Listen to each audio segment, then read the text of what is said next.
informática. Este proyecto fue realizado por el TSU Giancarlo Salmerón y quien les habla, el licenciado Pedro Lugo Franco. El resumen de la herramienta. Esta herramienta se diseña básicamente en la universidad, en el Instituto Universitario de Tecnología Jacinto Navarro Vallenilla, de la ciudad de Carúpano. Hoy en día es la Universidad Politécnica Territorial de Paria, Luis Mariano Rivera.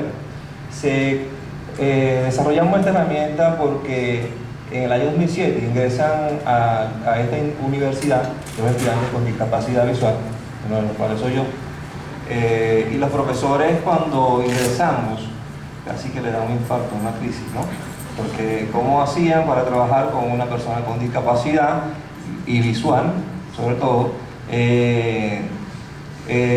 La informática realmente no es una carrera enfocada a una persona que no ve, si vamos a ser sinceros, pero no es algo que sea imposible de estudiar por una persona con discapacidad visual. Usamos la metodología MON, metodología orientada a objetos multimedia y hipermedia, de Benigne, 2008. Allí nuestro objetivo era desarrollar esta herramienta para poner al alcance de los profesores y las profesoras un recurso que ellos pudieran usar como un arma de formación para las personas con discapacidad visual. Cuando la desarrollamos al principio fue pensada para las personas con discapacidad visual, pero a medida que íbamos desarrollando la herramienta nos fue dando otro enfoque, y una herramienta que por su forma de desarrollo, por como la diseñamos, puede ser utilizada por los profesores, bien sea para una persona con discapacidad visual o para una persona que no presente la discapacidad visual. Acá tenemos la pantalla inicial de la herramienta. Acá están 4 botones, que es el botón de accesibilidad, botón de entrada, el botón de ayuda y salir. El botón de accesibilidad es un botón que nosotros le colocamos para pensando en las personas con discapacidad visual o de baja visión. Él tiene dos botones para consejos para configurar el lector y magnificador de pantalla Orca, bien sea para usarlo como magnificador o para usarlo como lector. Y también tiene un botón para cambiarle la apariencia al fondo de la pantalla de la herramienta.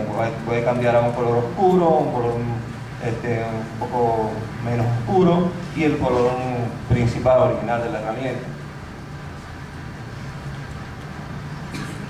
Este es el botón de la pantalla de accesibilidad que estaba hablando hace rato. Aquí están los 3 botones, por supuesto los botones que traen otros.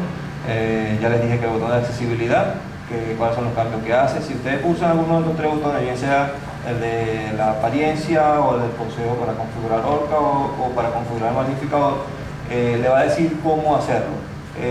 Puede ser que lo ejecute la persona con discapacidad si tiene el dominio del computador, o puede ser que lo ejecute el profesor para que el profesor sepa cómo configurarlo, porque me conseguí con casos que los profesores ni conocían el lector de pantalla, no sabían ni siquiera cómo trabajar con el lector de pantalla. En muchas oportunidades tuve yo que hacer la instalación en los laboratorios cuando me dejaban, porque esa era otra situación. A veces tienen temor de que una persona con discapacidad visual utilice el computador porque lo puede dañar. Y yo creo que eso es algo imposible, a menos que lo ataquen contra el suelo. Puede ser porque lo he hecho por la meta Windows. ¿De dañarlo? Okay. Aquí tenemos la pantalla del contenido principal. En este contenido tenemos temas sobre lo que es el diagrama de flujo, programación estructural, programación modular, programación orientada a objetos y información adicional. En cada uno de estos botones, nosotros lo que tenemos es algunos ejercicios, alguna información general sobre qué es, por ejemplo, un diagrama de flujo, o qué es la programación estructurada, o la programación modular o orientada a objetos, algunos ejercicios resueltos, porque, por ejemplo, esto no es un recetario, pues mi forma de aprender. Si yo veo algún programa ya realizado, lo estudio, lo analizo, y en base a ese ejercicio yo creo mi propio programa. Si me sirve, tomo lo que me sirve, y lo que no, lo desecho. Y tiene algunos ejercicios que se plantean para que el estudiante resuelve y demuestre en verdad que entendió el contenido impartido. También dentro de cada uno de los botones está un botón que se llama herramientas para programar. Ese botón lo que te hace es mostrar la entrada hacia el Gedit, que es el editor de texto. Usamos ese porque es accesible, es más accesible que cualquier otro. Y trabajamos también la consola. Bien puedo ser que programe por la consola o que llame a Gedit. Eso queda decisión del estudiante con discapacidad. En información adicional está unos videos instruccionales. Lo grabamos con la licenciada Iberia Estrede. Ella es persona con discapacidad visual y es docente especialista en el área de la discapacidad visual.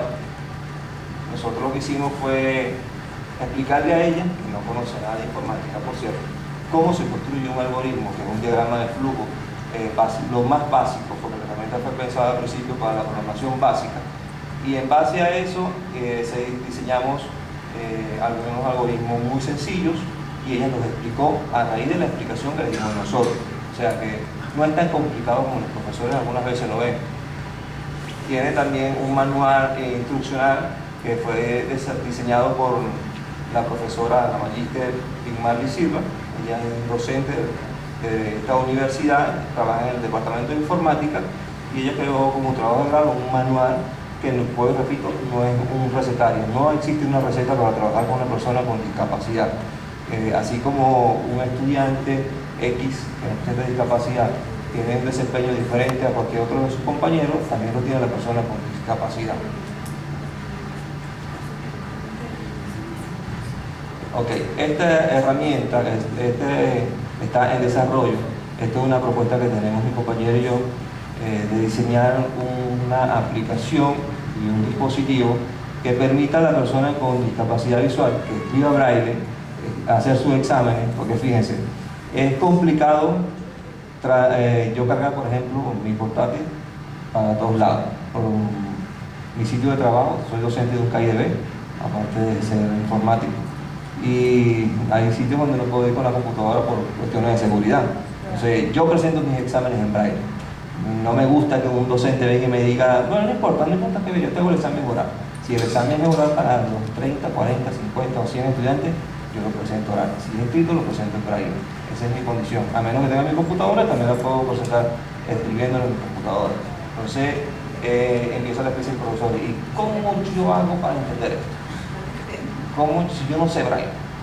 Lo ideal sería que fuésemos, ¿verdad?, docentes integrales, que nos formáramos, como lo establece el decreto 2417, pero lamentablemente no se está cumpliendo al 100% esto. Pero podemos crear una ayuda, tanto para la persona con discapacidad visual como para el profesor o profesora. La persona con discapacidad, a través de este dispositivo que queremos desarrollar, escribe normalmente como escribe en braille todo su texto y el documento va a ser mostrado posteriormente en código vidente, o sea, en letras que ustedes puedan entender. Tan sencillo como eso. Nos ahorramos tiempo, nos ahorramos recursos, nos ahorramos muchas cosas.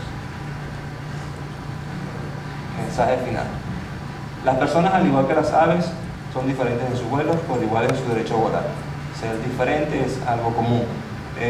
Cuando tenemos un aula de clase, podemos tener 5, 10, 2 o un estudiante.